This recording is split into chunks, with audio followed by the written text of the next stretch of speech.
j'avance et c'est tout qui recommence. J'avance, mes croyances dans les mains. Je relance la danse de la machine à chance. J'avance en pleine démence, à plonger dans ton cœur. Hier n'est plus rien, je ne pense qu'à demain. J'avance. Annick, Bruno, bonjour. On se retrouve près de Paris pour discuter un petit peu de Robin. On s'est rencontrés il y a quelques semaines pour parler de sa situation lorsque vous faisiez une grève de la faim devant le ministère de la Santé. Et vous avez eu des promesses du ministère de la Santé, on en est où aujourd'hui? Ben écoutez, les réunions s'enchaînent. Oui. De leur côté, ils pensent avancer. C'est vrai, on avance sur le papier. Mais moi je vois qu'une chose, c'est que depuis maintenant le 13 octobre, on a quitté le banc devant le ministère, on est le 25 novembre et pour Robin concrètement, rien n'a changé. Rien n'a changé. Il vous avait fait quoi comme promesse exactement? Comme promesse, c'est qu'on allait mettre en place un protocole de soins. Ce protocole de soins après allait être validé. Et une fois que ce protocole sera validé, on cherchera, ils se mettront en quête de trouver un centre pour appliquer ce protocole de soins. Écoutez, le protocole n'est toujours pas validé. Les experts, entre parenthèses, ce mot ne me plaît pas trop, mais les experts sont encore en train de valider le protocole qu'on a mis en place avec Bruno. À savoir que ce protocole, je veux dire, c'est des extraits de compte rendu qui ont été rédigés par ces fameux experts. D'accord, donc là c'est vous qui proposez le protocole parce qu'il n'y a pas grand chose qui est fait du côté du ministère. Vous amenez un protocole et aujourd'hui il est en attente, quoi. On refait valider des choses qui ont été écrites par ces fameuses personnes. Voilà. C'est incroyable. Ça prend du temps surtout parce que bon, c'est des gens très occupés et donc le petit Robin Richard va passer tous les jours sur son dossier, quoi. C'est une urgence, c'est un symbole pour la médecine française, c'est un symbole pour l'espérance aussi. C'est vraiment ça, votre fils est un symbole aujourd'hui dans le monde médical, quoi. C'est ce qu'on pensait. Oui, mais c'est réellement ça. Enfin, moi je pense vraiment que c'est un symbole. Et qu'est-ce qui bloque? Pourquoi ça avance pas? Pourquoi ça prend du temps? Pourquoi? Moi je vais vous le dire pourquoi. Parce qu'en fait, plus on perd de temps, moins Robin a de chances de récupérer. Et donc de donner raison à ceux qui disent qu'il n'a aucune réaction. Voilà le problème. Le problème il est que en fait on perturbe tout le système de santé français concernant les heures qui sont allouées par le gouvernement pour le temps de kiné. Et on nous dit oui, on n'a pas les moyens en personnel, vous ne trouverez jamais un centre, quoi que ce soit. Ça déroge aux pratiques et au budget que le gouvernement donne au centre de rééducation fonctionnelle. Donc c'est 1 heure de kiné par jour et par patient. Voilà. Et surtout, ils ont peur, ils ont surtout très peur que, puisqu'on va donner à Robin, on va être obligé de donner aux autres. Ça veut dire quoi? Ça veut dire que les autres sont mal soignés aussi. Il faut être clair. On soigne tous les gens de la même manière, sans prendre en compte la pathologie. Donc, voilà. Alors que chaque personne est unique. Chaque personne est unique. Donc on peut pas mettre un protocole pour 10, 20, 30 000 personnes le même. C'est impossible. Chaque personne est unique. Il y a une personne âgée ne pourra pas faire 5 heures de rééducation par jour. C'est logique. Voilà. Oui. Mais une personne qui a 14, 15, 20 ans, elle les acceptera, mais non. Voilà, donc on fait un protocole unique. Alors on dit que Robin n'a pas les moyens, Robin est en état végétatif. Je vous rappelle quand même que Robin en état végétatif est capable de faire des multiplications, des additions, des soustractions, de lire, d'écrire son prénom, de tenir debout. C'est quand même pas mal pour un état végétatif. Donc l'ARS Île-de-France a reconnu en fait que Robin n'était pas en état végétatif du tout, en fait que c'était une erreur. Et le rapport Coria n'était plus au goût du jour. Voilà, et donc c'est quand même étrange, mais il a quand même fallu que je fasse 33 jours de grève de la faim devant les bureaux de Madame Touraine pour en arriver à s'entendre ça. Voilà. À ce jour-là, aujourd'hui, Madame Touraine n'a toujours pas donné les ordres. Elle se base encore sur le rapport Coria, puisqu'on a eu des retours dans ce sens-là. Il faut préciser que ce rapport Coria, c'est le rapport qui a été, on va dire, demandé par l'ARS il y a maintenant 6 mois, où dans ce rapport on dit que Robin est en état végétatif et qu'il faut arrêter les soins de rééducation. Voilà, c'était une petite précision quand même. Mais ce qui est dommage au jour d'aujourd'hui, c'est qu'il y a beaucoup de gens qui ont écrit à Marisol Touraine. Donc il y a des gens, il y a des citoyens comme vous et moi, il y a des hommes politiques, il y a des députés, des sénateurs. Et ces gens-là nous font passer les réponses du ministère. Et j'en ai encore eu une la semaine dernière. Il faut savoir qu'au jour d'aujourd'hui, le ministère répond encore suite au rapport Coria. Robin est dans un état végétatif, la famille, on comprend la famille, c'est une horreur ce qu'ils sont en train de vivre, mais bon, faudrait qu'ils se mettent au bout du jour, parce qu'à aujourd'hui, on n'en est plus là, donc il faudrait peut-être que le ministère suive les affaires aussi. Voilà, enfin, c'est juste une parenthèse. Oui, et pour moi l'horreur, c'est pas le combat de Robin, l'horreur. Le combat de Robin, pour moi, c'est une fierté. C'est quelque chose que, enfin, faut être fier de ce que fait Robin. La difficulté aujourd'hui, c'est le système qui veut pas soigner votre fils. Parce que votre fils, il a de l'énergie, il veut. Moi, j'ai vu une photo de lui où il regarde la télé et on voit qu'il est heureux de regarder un dessin animé, Les Lapins Crétins. Enfin, on voit qu'il a de la joie, on voit qu'il a des sentiments, on voit qu'il a des réactions. On peut pas dire qu'il est végétatif. C'est un mensonge, c'est un très très gros mensonge. Aujourd'hui, on a les moyens de sauver Robin, de l'aider à aller mieux. Vous avez même l'espérance qu'il se mette debout, parce que au fond de vous, vous savez que c'est possible. Et on peut pas.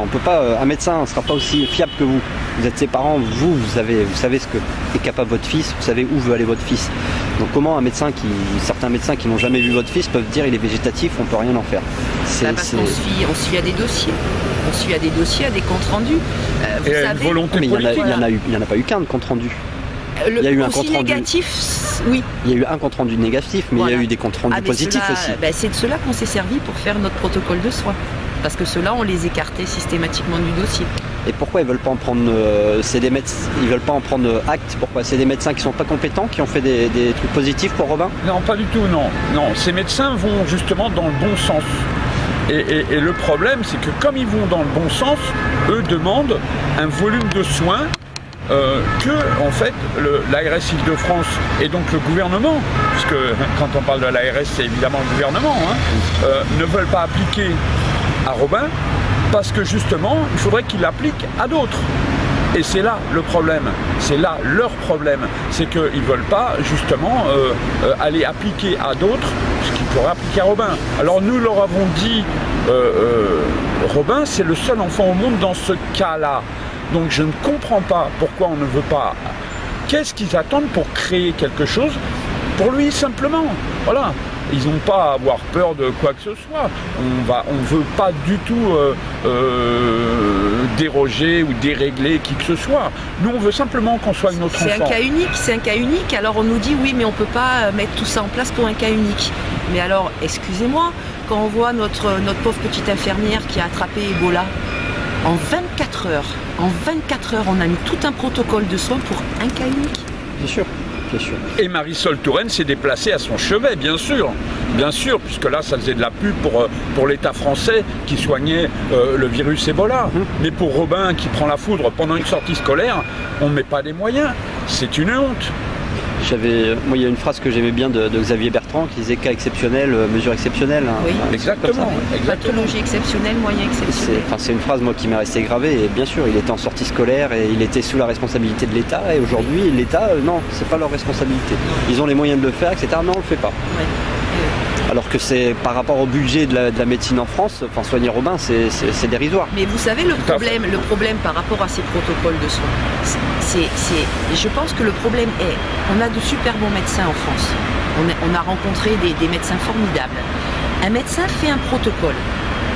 Jusque-là, tout va bien. Il dit, je sais pas, vous vous cassez une jambe. Vous rentrez chez vous, il vous prescrit, allez kiné 7 jours sur 7. Il est de bonne foi, le gars. Il prescrit kiné 7 jours, ce qui est normal. Vous rentrez chez vous, vous prenez votre téléphone et vous appelez les kinés aux alentours de chez vous. Je vous défie d'en trouver un qui viendra 7 jours sur 7. Le problème, c'est pas ce que dit le médecin et ce qu'il prescrit. C'est la continuité des soins. Et idem, il est là le problème. Idem dans un centre de rééducation fonctionnelle. Vous allez dans n'importe quel grand hôpital comme la Salpêtrière, etc., etc. Le médecin va vous prescrire.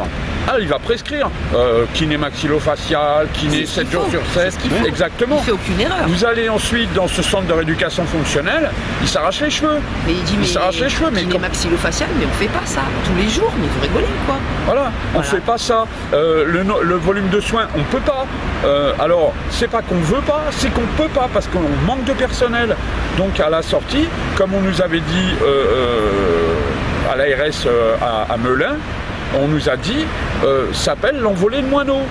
Tous les kinés partent dans le privé, parce qu'ils sont mal payés. Voilà. Et donc, en fait, le gouvernement donne des budgets à ces centres pour qu'ils travaillent à flux tendu, c'est-à-dire qu'ils travaillent avec un minimum de personnel pour un maximum de clients. Hein. Voilà, ils rentabilisent absolument tout. Mais ça, on l'invente pas. Hein. C'est pas des paroles qu'on invente, c'est ce qui nous a été dit dans les centres. Et vous n'êtes pas les seuls à le dire. Et on n'est pas les seuls à le dire, exactement. Voilà. Mais bon, à côté de ça, ce qu'il ne faut pas oublier, c'est que Robin, lui, il continue à se bagarrer. Oui. Et il est plus déterminé que jamais, on va dire. Ouais, voilà. Aujourd'hui, ça fait 7 ans qu'il lutte, c'est ça? Ouais. Mais on a quand même de la chance malgré tout, depuis l'accident, c'est qu'on est toujours tombé sur beaucoup d'infirmières et d'aides-soignantes qui sont, compréhensives, elles font leur boulot, quoi. Bien souvent on les voit, elles courent, il y en a même qui pleurent, on en voit qui sont débordés de travail et malgré tout elles prennent toujours le temps de bien s'occuper de Robin. Les médecins devraient un peu plus les écouter parce que c'est elles qui sont 24 heures sur 24 au chevet des patients et qui voient les choses. Et quand vous voyez une infirmière qui vient dire quelque chose de notre part à un médecin, bien souvent le médecin il en fait un peu qu'à sa tête parce que c'est lui le médecin. Oui. Alors et lui il n'aura pas vu Robin, mais voilà, et c'est ça un des gros problèmes qu'il y a actuellement, c'est que le côté clinique, on va le faire en 5 minutes le matin et puis après la journée passe, quoi qu'il arrive.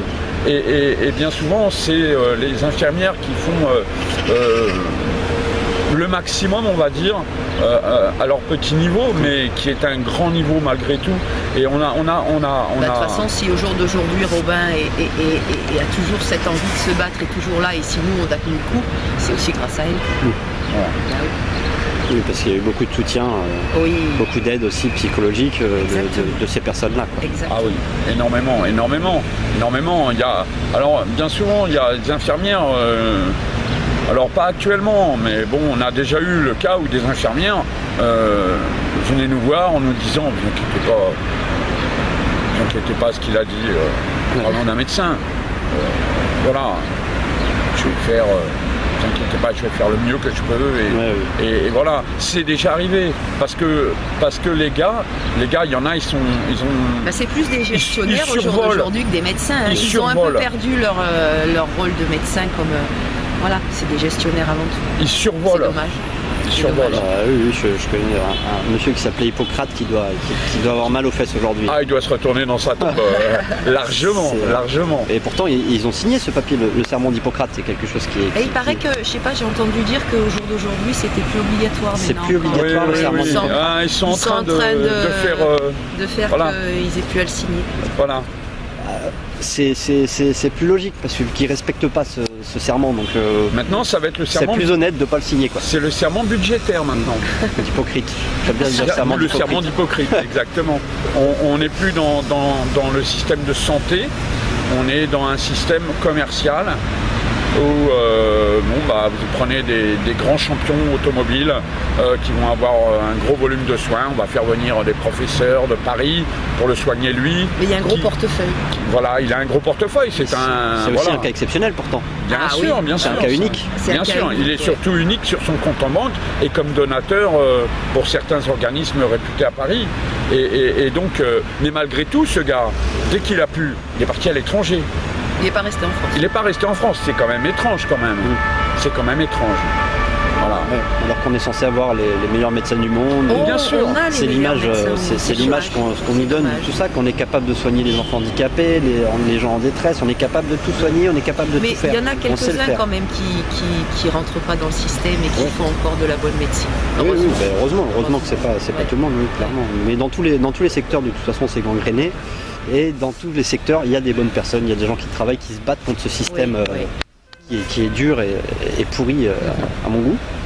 On en a un ou deux là de bons qui se battent pour Robin, heureusement. Voilà. Puis il y en a d'autres qui font des choses sans examen, arbitrairement, et ça c'est tout à fait inacceptable.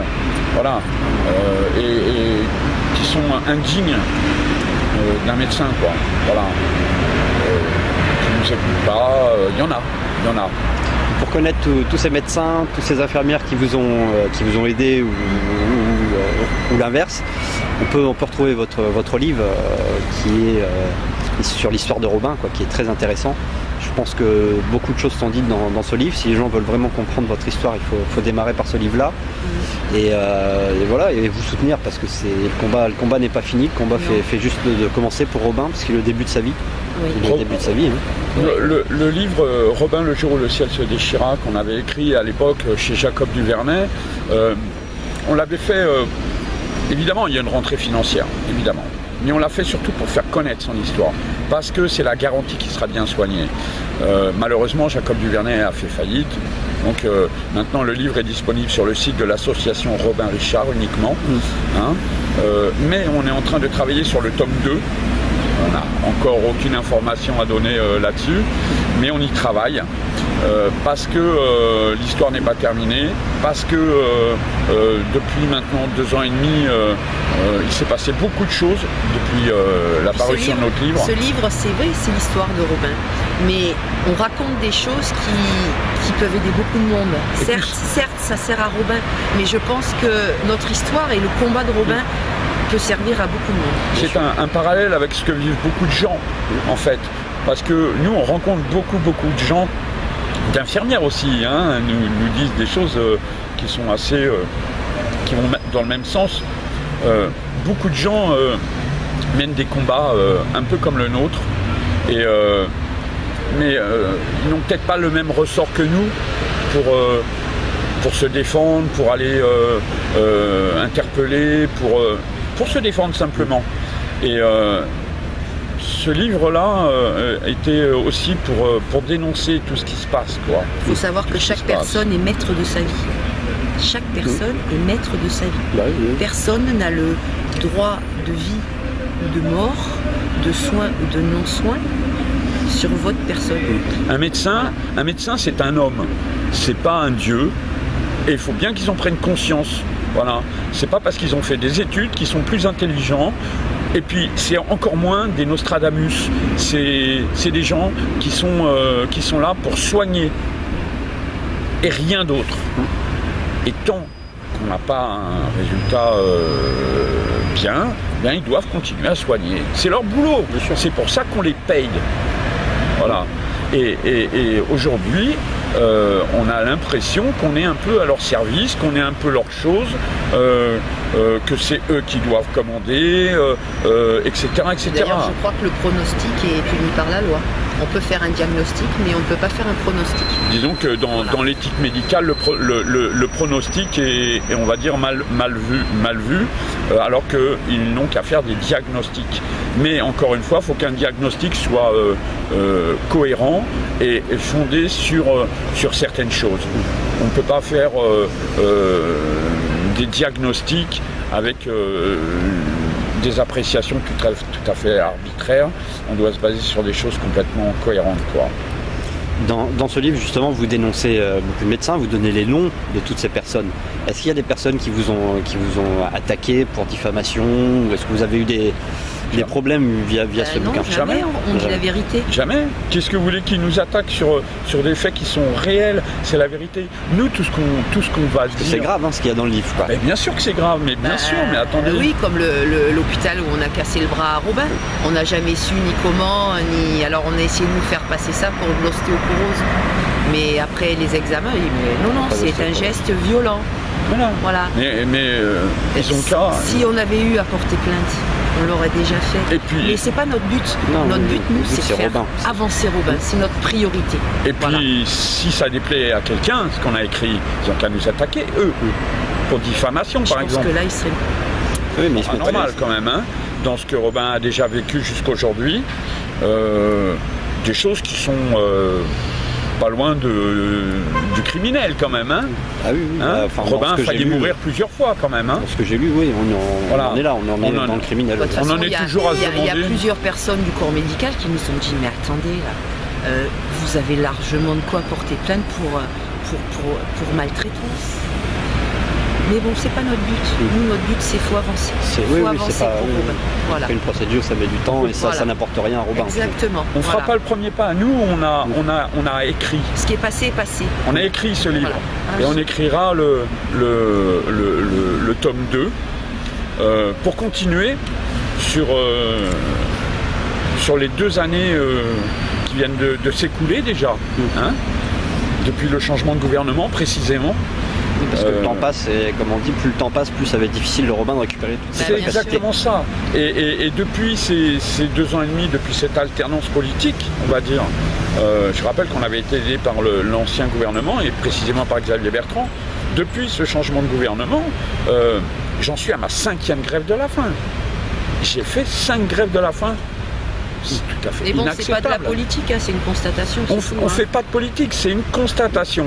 Bien sûr, vous faites pas de politique. On constate que depuis 2 ans et demi, il m'a fallu 5 grèves de la faim, dont une de 33 jours, pour enfin qu'on puisse commencer à avoir une première piste pour commencer à soigner Robin, alors que ça fait 7 ans qu'on se bat, alors que Robin progresse. C'est quand même incroyable, c'est quand même incroyable. C'est inadmissible. Eh ben, merci pour cet entretien. De toute façon, moi, je vais suivre cette histoire, comme je vous l'ai dit, hein, c'est une histoire qui me tient à cœur.